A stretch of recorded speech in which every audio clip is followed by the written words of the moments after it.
오늘 본문 말씀은 느헤미야 말씀인데요. 하나님께서 이스라엘 백성들을 바벨론 포로로부터 해방되게 하시고 행하셨던 사역들이 있습니다. 에스라와 느헤미야서에 그 내용들이 잘 나와 있는데요. 에스라서에 보면은 하나님께서 성전을 재건하시고 또 이 율법을 낭독하고 그 앞에서 회개하는 그런 영적인 회복이 일어나는 모습들을 보여주십니다. 그리고 느헤미야에서는 성벽을 재건하는 일들을 보여주시는데요. 성전이 재건되는 일은 예배의 회복과 관련이 있습니다. 그리고 율법을 낭독하고 회개하는 이 역사는 말씀의 회복과 관련이 있습니다. 그리고 이 성벽이 재건되는 역사는 우리 그리스도인들의 성도들의 삶의 회복과 관련이 있습니다. 어떤 물질적인 그런 회복이 아니라 영적인 회복을 의미하는 겁니다. 그런데 이 에스라서에서 성전을 재건하고 또 이 말씀의 회복을 운동을 하는 그런 사람들, 주도하는 사람들은 다윗의 후손인 스룹바벨과 그리고 학사 겸 제사장인 에스라입니다. 그러니까 어떤 지도자 역할을 하는 사람 또는 뭔가 기름 부음을 받은 사람, 이런 사람들이었죠. 그런데 오늘 느헤미야서에서 성벽 재건을 하는 이 느헤미야는 그런 어떤 사역자와 같은 그런 사람이 아닙니다. 오늘날 우리의 말로 치면은 평신도입니다. 그래서 이 느헤미야서는 이 평신도들을 깨워서 하나님의 사역 가운데 동참시키시고 하나님의 일을 이루시는 그런 일들을 우리에게 보여준다고 할 수가 있겠습니다. 더구나 이 성벽 재건은 예루살렘으로부터 시작된 것도 아닙니다. 멀리 이방 나라에서 벼슬을 하던 느헤미야를 통해서 이루어지고 있습니다. 오늘날로 치면 이제 사탄이 공중 권세 잡은 이런 세상에서 각각 가정 생활을 하는 중에, 직장 생활을 하던 중에 하나님의 부르심을 받는 것과 같다고 할 수가 있겠습니다. 사랑하는 여러분, 하나님께서는 스룹바벨 또는 에스라와 같은 사람만 사역자로 부르지 않으십니다. 여러분과 같은 평신도들도 사역자로 부르고 계십니다. 이 성벽 재건의 역사가 어떻게 시작되고 있는지를 여러분 다시 한번 보십시오. 이 일은 머나먼 이 페르시아의 수도 수산에서 시작이 되고 있습니다. 직장 생활을 하는 느헤미야를 통해서 시작이 되고 있습니다. 그가 어떤 비판이나 개인의 열정으로 시작을 하는 것이 아니라 눈물의 기도를 통해서 시작을 하고 있습니다. 오늘 본문이 바로 이 느헤미야가 기도하는 내용인데요. 느헤미야는 예루살렘 성벽이 무너져 내린 이 곳에서 백성들이 얼마나 큰 고통을 겪고 있는지 소식을 들었습니다. 이 말을 듣고 주저앉아 금식하고 눈물을 흘리면서 기도한다고 사절에서 말씀을 하고 있습니다. 예루살렘의 고통과 눈물이 마치 자신의 고통과 눈물인 것처럼 그렇게 기도합니다. 이 기도를 통해서 하나님께서 과연 평신도 사역자를 어떻게 세워가시는가 우리가 확인할 수 있겠습니다. 기도의 내용을 우리가 하나씩 살펴보면요, 5절부터 우리가 보겠습니다. 5절을 보면은 느헤미야는 먼저 하늘의 하나님 여호와 크고 두려우신 하나님이여 이렇게 부르고 있습니다. 하늘의 하나님 할 때 이 하나님은 천지를 지으시고 온 우주를 다스리시는 엘로힘 하나님을 의미합니다. 당시 이 페르시아 사람들은 페르시아 신들이 하늘을 지배한다고 주장했습니다. 그리고 이스라엘은 이러한 페르시아의 속국에 불과했습니다. 하나님의 백성들이 페르시아 신들의 백성들에게 지배를 받고 있었던 거죠. 그런데도 느헤미야는 그런 상황에서 하나님이 온 우주 만물의 주인이다라고 고백을 하고 있습니다. 그리고 또 하나님을 여호와라고 부르고 있는데요.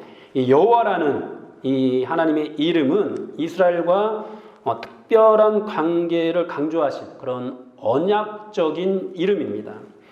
아브라함을 통해서 언약을 맺으시고 이스라엘을 하나님의 백성으로 삼으신 그 언약과 관련이 있는 이름이죠. 지금 이스라엘은 망해 있잖아요. 그런데 반드시 하나님께서 아브라함에게 약속하셨던 그 언약을 이루어 주실 것이다. 그 언약을 이루어 주시는 분으로 지금 부르고 있는 겁니다.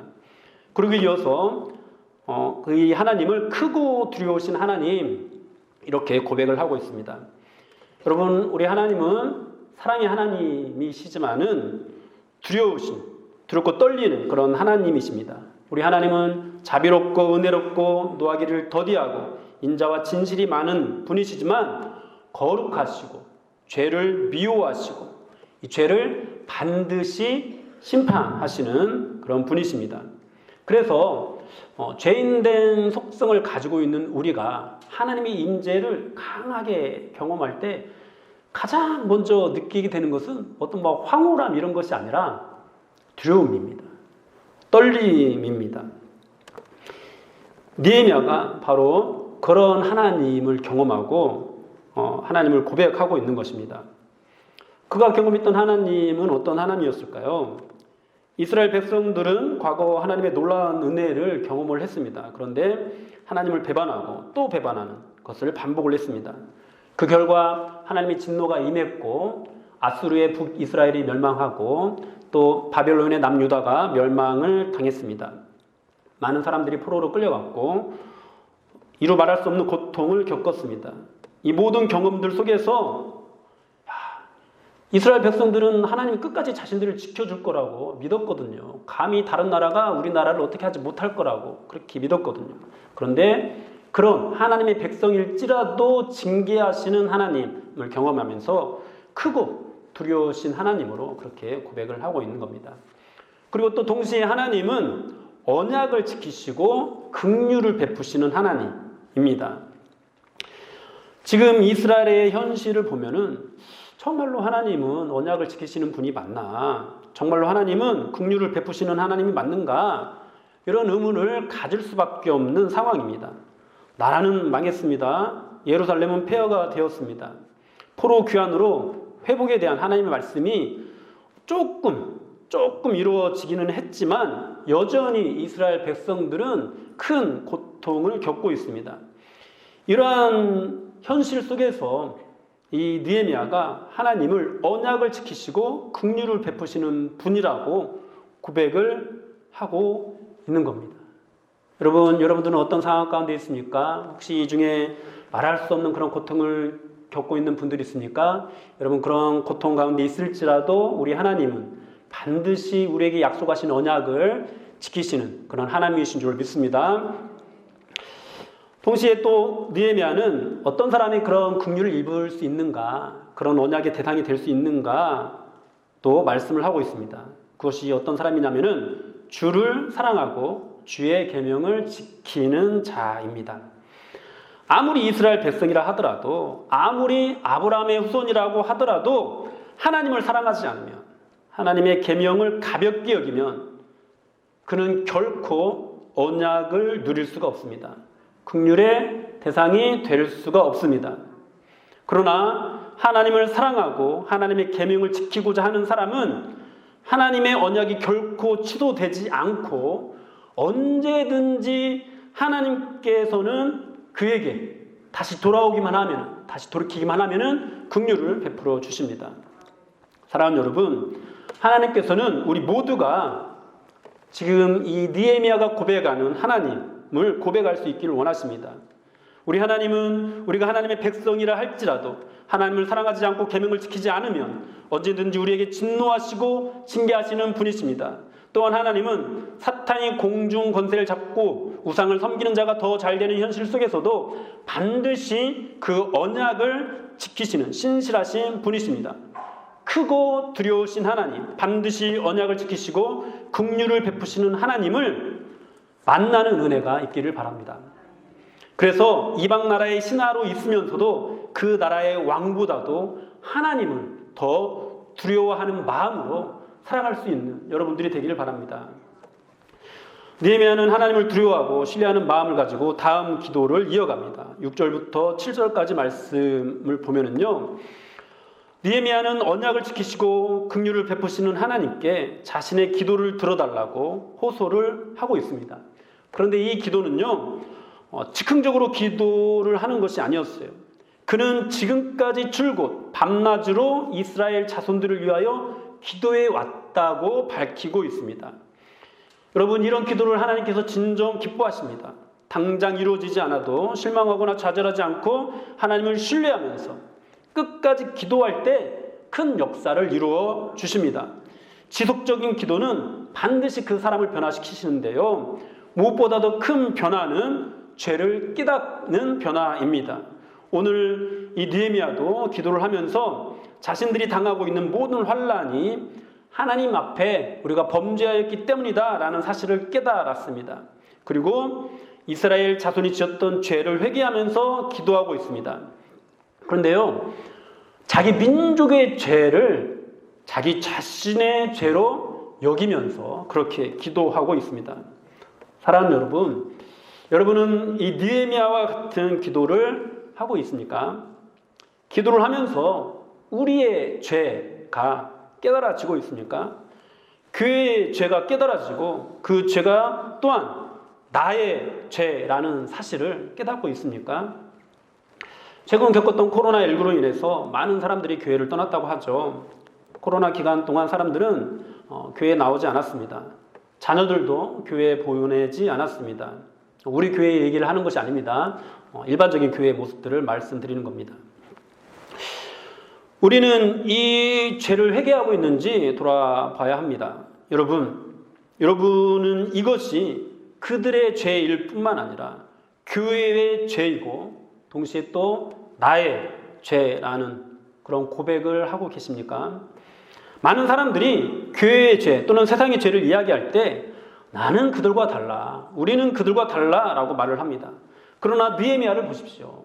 사실 느헤미야는 그가 하나님 앞에 특별히 큰 죄를 지은 것이 아니었어요. 지금 이스라엘이 당하고 있는 고통은 나의 죄가 아니라 엄밀히 말하면 조상들의 죄 때문이었습니다. 다른 사람의 죄 때문이었습니다. 그러나 느헤미야는 그것이 자신의 죄라고 고백을 하고 있습니다. 우리의 죄라고 고백을 하고 있습니다. 저 여러분의 기도에도 이 고백이 있어야 하는 줄로 믿습니다. 하나님께서는 우리가 그리스도인들과 주님의 교회가 당하고 있는 어려움을 나의 슬픔, 나의 고통으로 고백하기를 원하십니다. 주님의 교회가 타락하고 교회 지도자들이 타락을 하고 교인들이 타락하는 이 죄를 나의 죄로 고백할 수 있기를 원하십니다. 누가 그런 회개의 기도를 할 수 있을까요? 느헤미야처럼 크고 두려운 하나님을 바라보는 자, 하나님의 언약과 긍휼을 신뢰하면서 기도하는 자가 할 수 있습니다. 사랑하는 여러분, 이런 회개가 없이는요 결코 하나님의 일을 감당할 수 없습니다. 회개를 통해 하나님과의 관계가 회복되지 않은 상태에서는 결코 하나님께 쓰임 받지 못합니다. 교회의 일은 할 수 있겠죠.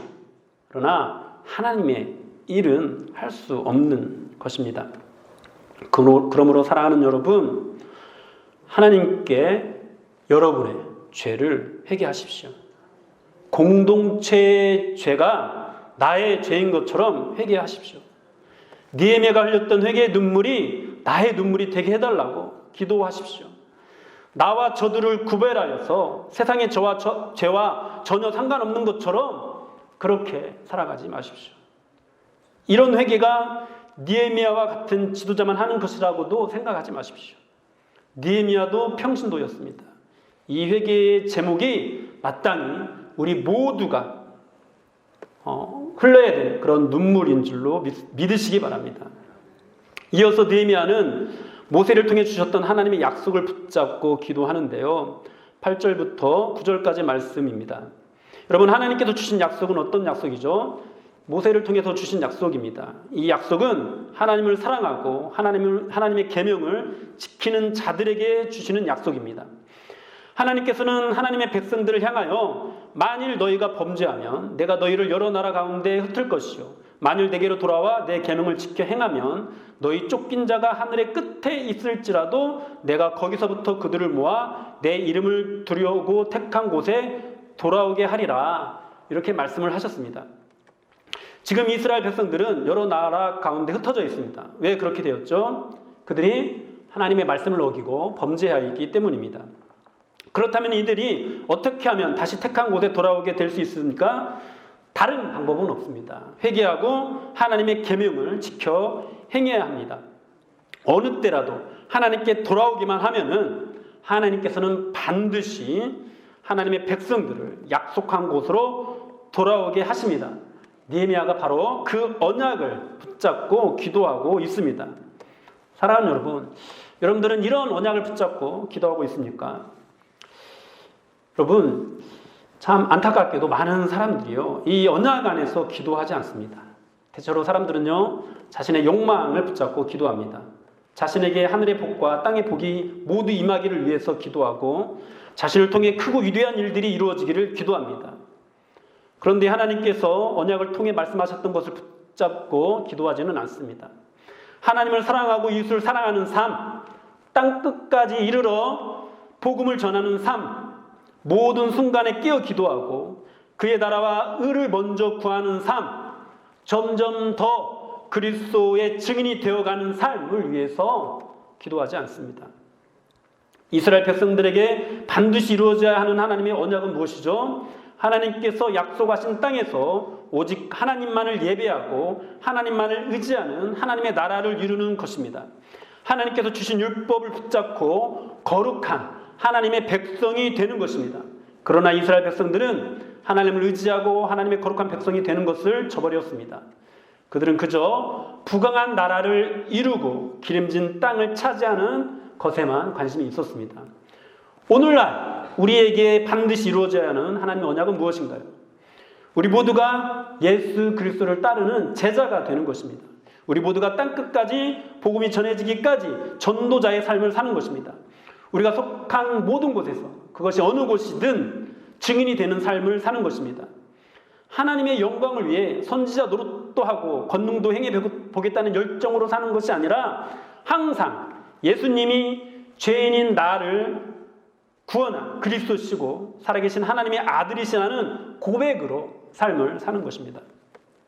그런데 이스라엘 백성들이 언약을 저버렸던 것처럼 우리가 진정한 그리스도인이 되고 날마다 그리스도가 나의 주인이 되는 고백으로 살아가기보다도 그저 더 크고 위대한 일을 행하기를 위해서만 또는 내가 더 큰 복을 받기 위해서만 기도하는 때가 너무도 많이 있습니다.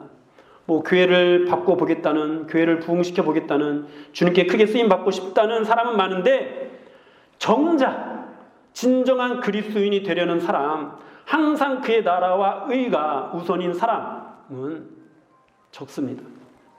그래서 교회는 소위 성공을 거두었음에도 불구하고 세상으로부터 비판을 받는 그런 현실입니다. 성공한 교회는 많은데 진정한 그리스도인이 매우 적기 때문입니다. 능력을 받은 사람은 많은데 참되게 그리스도의 뜻을 행하는 사람은 적기 때문입니다.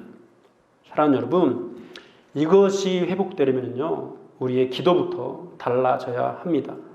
물론 우리가 일용할 양식을 위해서 기도할 수 있습니다. 그러나 그보다 더 간절히 기도해야 할 것은 하나님의 거룩한 이름이고 하나님의 나라이고 하나님의 뜻입니다. 왜 그렇습니까? 왜 우리가 그런 기도를 먼저 해야 합니까? 10절 말씀을 한번 볼까요? 이들은 주께서 일찍이 큰 권능과 강한 손으로 구속하신 주의 종들이요 주의 백성이니이다. 우리가 하나님의 백성이기 때문입니다. 하나님께서 큰 권능과 강한 손으로 우리를 구원하여 주셨기 때문입니다. 하나님께서 우리를 구원하시기 위해서 이루신 일이 무엇인가요? 하늘의 영광을 포기하시고 예수 그리스도를 이 땅에 보내셨습니다. 자연의 법칙을 깨트리고 동정녀의 몸에서 나게 하셨고 아무 죄 없이 모든 고난과 죽음을 당하게 하셨습니다. 그리고 그분의 온전한 희생으로 십자가에 죽으셨고 그 죽으신 예수 그리스도를 사흘 만에 다시 살리셨습니다. 사랑하는 여러분, 우리는 그리스도의 피로 값주고 산 하나님의 귀한 어린 양들입니다. 하나님께서 하늘과 땅의 복과 권세를 약속하시고 우리를 통하여서 하나님의 나라를 이루시겠다고 약속하신 그 하나님의 백성입니다. 우리가 아니면 누가 하나님의 나라를 위해서 기도할 수 있을까요? 우리가 아니면 누가 진정한 그리스도인이 되기를 힘쓸 수 있을까요? 하나님에 대해서, 예수 그리스도에 대해서 알지도 못하고 듣지도 못한 사람들이 그럴 수 있을까요? 성령의 내주함이 있지도 않은 사람들이 그럴 수 있을까요? 아닙니다. 오직 우리만 그렇게 할 수 있습니다. 왜냐하면 하나님이 우리를 사랑하시기 때문입니다. 우리가 하나님의 백성이기 때문입니다.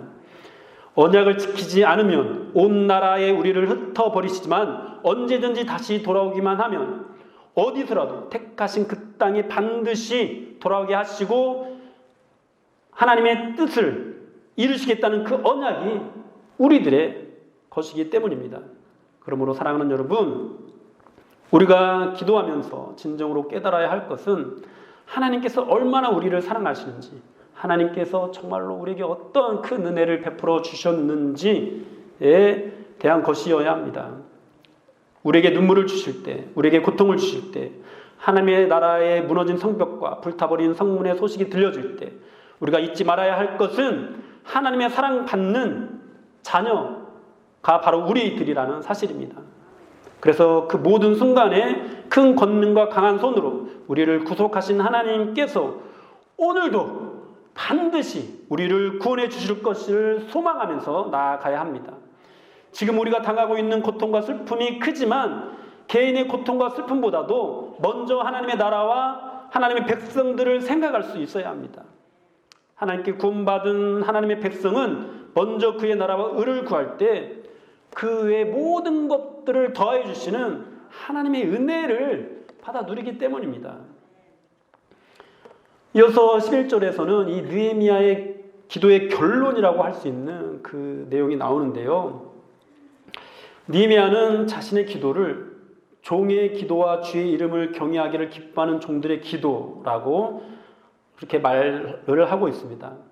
이것은 여러분 그의 기도가 혼자만의 기도가 아니라 많은 사람들이 함께하고 있는 기도라는 것을 보여줍니다. 종의 기도와 주의 이름을 경외하기를 기뻐하는 종들의 기도. 느헤미야 말고 또 기도하는 사람들이 있는 것이죠. 여러분 하나님의 역사가 무르이르려면요 이와 같이 같은 마음으로 기도하는 사람이 있어야 합니다. 누군가 한 사람이 기도의 불씨가 될 수 있을 겁니다. 이 자리에 있는 모든 분들에게 기도의 불이 타오르게 되기를 축복합니다. 여러분 새벽을 깨우시길 바랍니다. 아침이든지 점심이든지 저녁 시간이든지 시간을 내어서 예배당을 출입하며 기도하시기 바랍니다. 한 마음으로 올려드리는 기도를 하나님께서 들으십니다. 하나님의 역사가 그 기도를 통해서 일어나게 될 겁니다. 이어서 느헤미야는 구체적인 기도 제목을 이야기하는데요. 그것은 오늘 종이 형통하여 이 사람들 앞에서 은혜를 입게 하옵소서라는 기도입니다. 개역개정에서는 이 사람들 앞이라고 복수형이 쓰여졌는데 원어를 보면은 여기가 단수로 표현이 되어 있습니다. 이 사람 앞에서 은혜를 입게 해달라는 그런 기도인 것이죠. 이 사람은 누구일까요? 지금 느헤미야가 모시고 있는 아닥사스 왕을 의미합니다. 아닥사스 왕은요 지금 세상의 모든 권력을 다 쥐고 있는 사람입니다. 또한 이스라엘의 성벽 재건을 중단하도록 지시했던 왕이기도 합니다. 하나님을 전혀 모르는 사람, 세상의 모든 권력을 다 쥐고 있는 사람에게 은혜를 입게 해달라고 지금 느헤미야가 기도하고 있습니다. 그리고 그때에 어떤 일이 일어나죠? 내가 왕의 술관원이 되었느니라 고 말씀을 합니다. 지금 술관원이 된 일이 우연히 일어난 일이 아니라 하나님 앞에 기도하는 그 순간부터 하나님의 은혜가 임하고 섭리 가운데서 계획하신 가운데 일어난 일이라고 그렇게 고백을 하고 있는 것이죠. 여러분 술관원은요 왕의 음식이 안전한지 확인하는 사람입니다. 고대 사회에서 막강한 권력을 지니고 있는 왕에게 가장 큰 위협은 독살이었습니다. 그래서 왕이 가장 신임하는 사람이 술관원의 자리에 앉았고 술관원은 왕과 식탁을 함께하는 경우가 많았습니다. 자연스럽게 가장 많은 대화를 하게 되고 왕의 통치에 큰 영향을 끼치는 그런 자리였습니다. 그러나 한편으로는 왕을 불편하게 하면 언제라도 목이 달아날 수 있는 위험한 자리이기도 했습니다. 그래서 성벽 재건에 대한 요청을 하는 것은 자칫 느헤미야를 큰 위험에 빠뜨릴 수도 있는 그런 일이었습니다. 그런데 기도할 때 하나님께서 그런 위험한 자리 혹은 뭔가 큰 어떤 혜택을 입을 수 있는 그 자리에 느헤미야를 앉히신 것입니다. 그러나 사랑하는 여러분, 과연 이때 하나님께서 세우신 사람이 느헤미야 뿐이었을까요? 여러분, 이 기도가 느헤미야만의 기도는 아니라고 말씀을 드렸습니다. 그 시대에 하나님을 경외하는 많은 사람들이 이런 기도를 하고 있었습니다. 그리고 느헤미야가 예루살렘으로 돌아가 성벽 재건을 시작할 때 여러분 정말로 많은 사람들이 나와서 이 성벽 재건의 일에 함께 동역을 합니다. 그 동역이 얼마나 대단했는지 성벽 재건이요 단 52일 만에 이루어지게 됩니다. 성전이 재건될 때는 이런저런 방해로 공사가 16년이나 중단이 되기도 하고 또 이제 다시 재개가 되었을 때도 약 4년 5개월의 시간이 걸렸습니다. 이것과 비교했을 때 성벽 재건은요 정말로 엄청난 속도였습니다. 성전 재건과 함께 말씀의 회복 운동이 있었다고 했는데요. 여러분, 예배가 회복되고 말씀이 회복된 평신도들의 힘이 이렇게 놀랍습니다. 이 사람들을 모두 하나님께서 준비시키셨던 것입니다. 그때 내가 왕의 술관원이 되었느니라.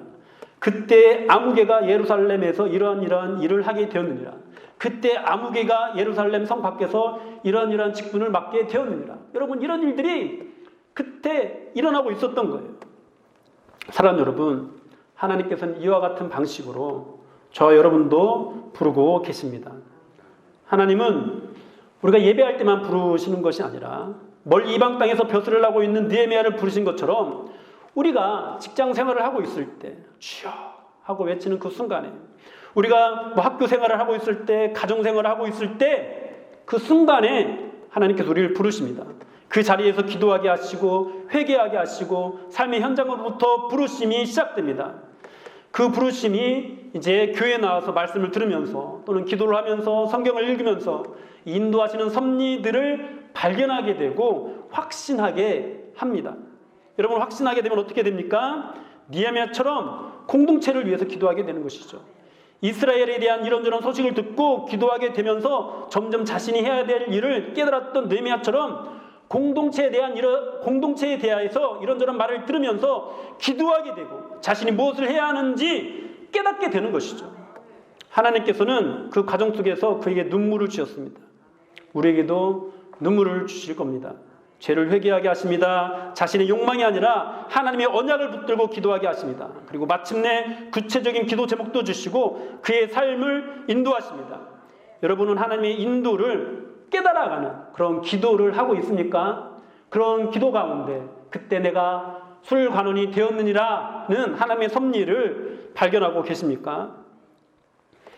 사랑하는 여러분, 이 느헤미야의 기도 제목은요 세상 권력자로부터 은혜를 잊게 달라는 그런 기도였는데요.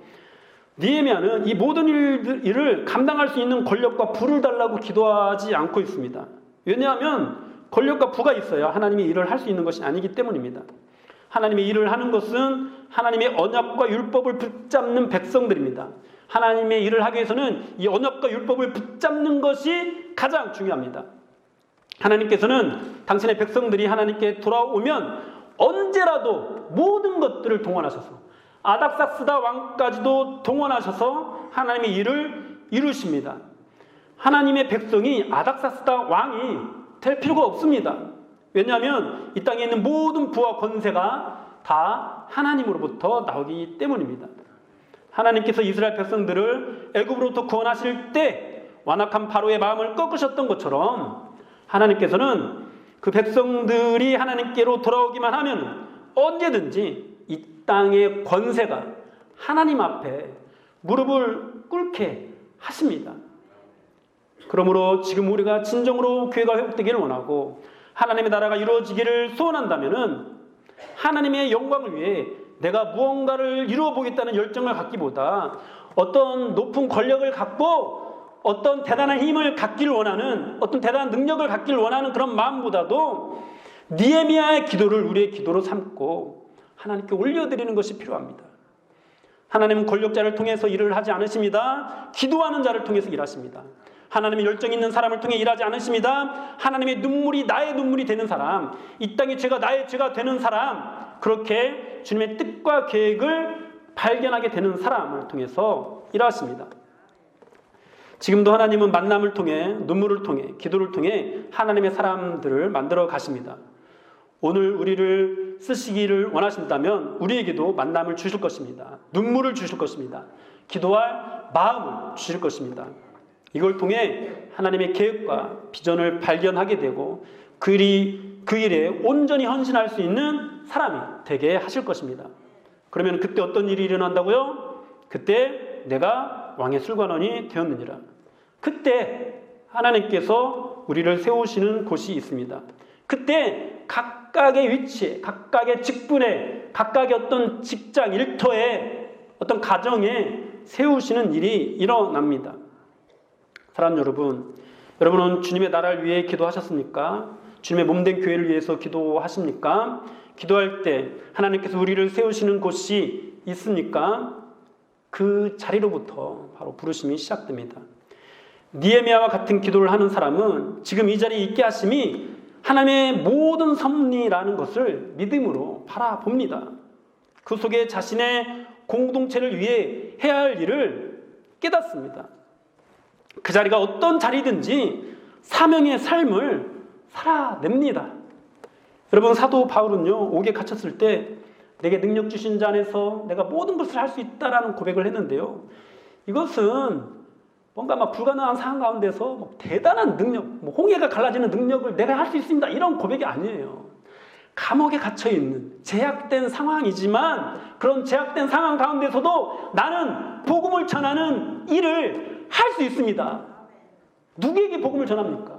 간수에게 복음을 전하기밖에 더 하겠습니까? 찾아오는 사람에게 복음을 전하기밖에 더 하겠습니까? 그 일을 할 수 있다라는 거예요. 그가 처한 환경에서 할 수 있다라는 거예요. 그런데 우리는 너무도 많은 경우에 그런 하나님의 섭리를 받아들이지 못합니다. 내가 생각했던 대로 이루어지지 않으면 그것을 바꾸려고만 해요. 그 자리에서 하나님의 섭리를 인정하지 않는 거죠. 그래서 그냥 여러 가지 핑계를 대면서 하나님의 일을 게을리합니다.